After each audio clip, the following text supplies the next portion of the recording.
Welcome to the Akashic Library. So today we're going to dive into a philosophy that's, believe it or not, over 2,000 years old. But it's become this incredible tool for dealing with our crazy, chaotic modern world. Yep, we're talking about Stoicism and the surprising power that comes with it. But to really get what it's all about, let me start by asking you a question. Seriously, what would you do if you had absolute power? I mean, unlimited money, total authority over everything. What would you do?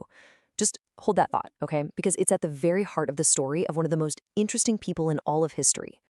And this whole idea leads us straight into what's known as the Emperor's Paradox. We're talking about a guy who had literally everything the world could possibly offer, but he chose to focus on mastering the one thing most of us, well, we just neglect it: himself. I mean, just think about this contrast for a second.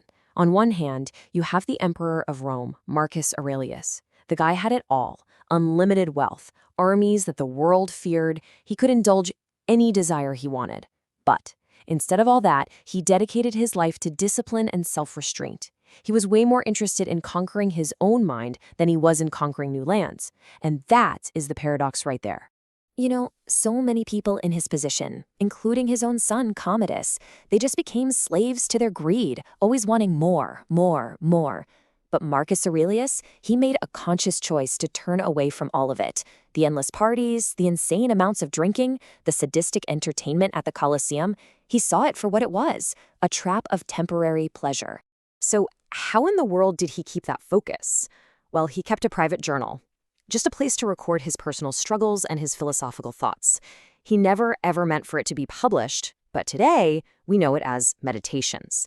And it's become one of the most important books on Stoicism ever written.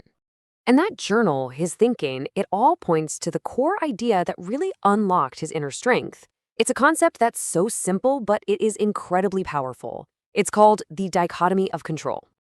Now, this idea came from another philosopher, Epictetus, and it is the absolute foundation of Stoicism.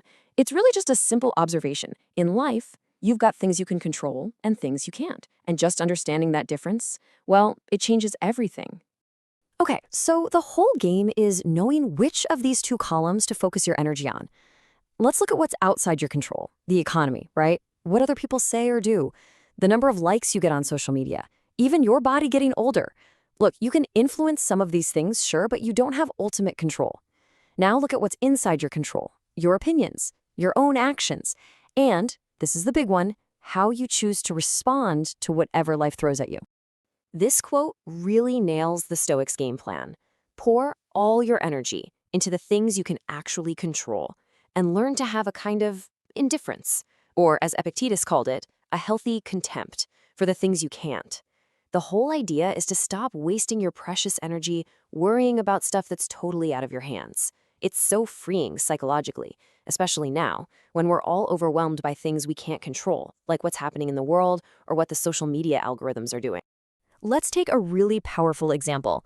Imagine someone with a severe illness. They can't control the disease itself, right? That's out of their hands. But what they can control is their attitude about it. And by accepting the reality of their situation, they can actually find some inner peace. And you know, a calm mind often makes better choices, which might even help with their recovery. Okay, I hear you. But what about emotions? You know, fear, anger, sadness. They feel totally uncontrollable sometimes, right? So how do the Stoics deal with that? Well, they use a principle called reason over reaction. All right, first things first, let's bust a huge myth right now. Stoicism is not about becoming an emotionless robot. Not at all. Stoics see emotions as a totally natural, unavoidable part of being human. The goal isn't to get rid of them. It's to stop them from controlling you. So the Stoics have this kind of 4-step mental checklist. Step 1, something happens. Step 2, you feel an emotion about it. Totally normal. But, and here is the absolute key, before you react, you hit pause and go to step 3. You use your reason to look at that emotion. You ask, is this feeling actually helpful? Is it based on reality? And only then in step 4 do you choose how to respond. So reason becomes this gatekeeper between feeling and acting. You know, a really great way to picture this is to think of your emotions like waves in the ocean. They just come and go. They're natural. You can watch them, you can acknowledge their power, but you don't have to let them pull you under. You can just stay on the shore and watch them roll in and roll out. So this all sounds great, but how do you actually do it? Stoicism isn't just a bunch of cool ideas. It's something you practice every single day. So let's open up the Stoics toolkit and look at a few of the main tools. The first tool is this really powerful practice called negative visualization, or if you want the fancy Latin, premeditatio malorum. Basically, Marcus Aurelius would start his day thinking about all the difficult people he was going to have to deal with. He'd imagine them being interfering, ungrateful, selfish, but he wasn't being a downer. He was basically giving himself a mental vaccine, so when he actually ran into those people, he was already prepared. It didn't throw him off his game. Okay, next up is one you might have heard of, memento mori. It literally means remember you will die. I know, sounds kind of grim, right? But its purpose is the exact opposite. It's meant to energize you. By remembering that your time here is limited, you suddenly get this powerful sense of perspective. It makes you ask, am I really going to waste my time on this trivial stuff? And the last tool for today is called the view from above. It's an exercise where you imagine yourself from this huge cosmic viewpoint. Like, picture yourself zooming out of your room, above your city, past the planet, and from way up there, you look down and you realize just how small your personal worries are in the grand scheme of the universe. It really puts things in perspective. So when you put all these tools and ideas together, it all leads to one big idea: understanding the true power of indifference. And this is maybe the most crucial thing to get right.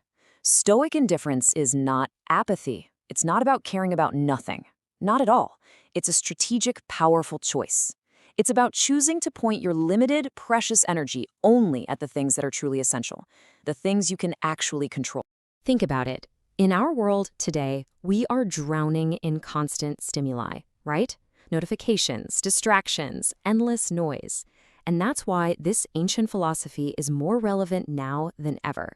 It's like a compass that can give you guidance, clarity, and a way to finally get your focus back. So I'll just leave you with this one last thought to take with you. Your time and your energy, they're not infinite. So what in your life truly deserves them? What's essential and what is just noise? Life follows patterns. Recognize them and you gain the power to work with them. Next, discover what people consistently get wrong in The Biggest Money Mistake.